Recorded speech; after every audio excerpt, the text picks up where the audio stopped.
বাপরে কি গরম পড়েছে আজকে কিন্তু খুব গরম, বুঝতে পারছেন কি আপনারা? এখানে তো খুব গরম। তো আমি একটু দোকানে গিয়েছিলাম, এই কিছুক্ষণ আগে আসলাম। জাস্ট এসে ড্রেসটা চেঞ্জ করে আমি জলের মধ্যে বরফ ফেললাম, ফেলে জলটা খাবো। জলের মতো শান্তি নেই এই গরমে।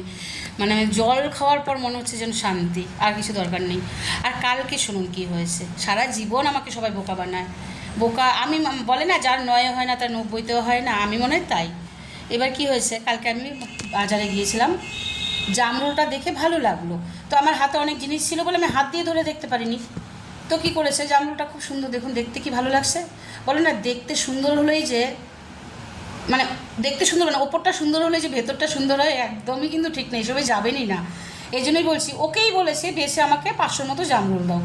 দেখুন দুটো জামরুল, এই দেখুন একটু একটু খারাপ, খাওয়া যাবে হয়তো ফেলে একটু একটু, আর দুটো ভালো দিয়েছে। বলুন কি বলবো বলুন।